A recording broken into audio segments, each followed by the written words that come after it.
I think what's always interested me about Indian sculpture particularly is the one that's the most sort of vital and full and literally kind of full. Everything seems like it's filled with some kind of extraordinary fluid or hydraulic or air or some kind of exuberant kind of interior life.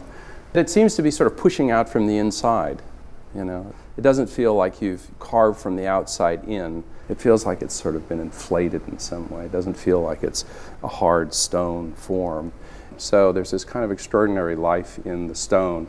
Sculpture is a thing that you bump into, that you relate to with your body. And so I think sculpture is always really good at sort of creating this self-awareness we have about our own sort of physicality and about how it is that we're alive or not alive, or how it is that we're fixed, or how it is that we're heavy, or how it is that we don't even think of ourselves as an object.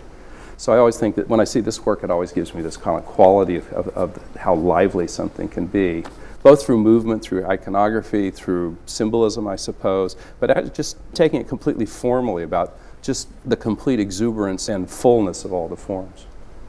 I definitely think that there's a quality of movement in the work, and in fact one of the key symbols for Shiva also is this sort of garland that's basically a snake, and how everything is kind of intertwined in this kind of way. And it causes you to move around the sculpture, which is a key part of my own work. In order to understand the work, you have to move around the work, which in a way reinforces the way the work is actually structured. It's made so that you have to kind of follow this sort of interpenetration of all the forms, which in some cases is literal. It's the arms that are wrapping around something, but it's also these other kinds of figures like the snake or the garland of skulls and all the other sort of circularly directing devices that you find in the sculpture itself. There's no part of it that's not engaged, and you feel like, you know, you see parts that sort of disappear behind and they come back out in another place. So there's a kind of labyrinth and a kind of snaking of all the forms going through in and out. You know, the sort of sensuality in this work is something I really relate to.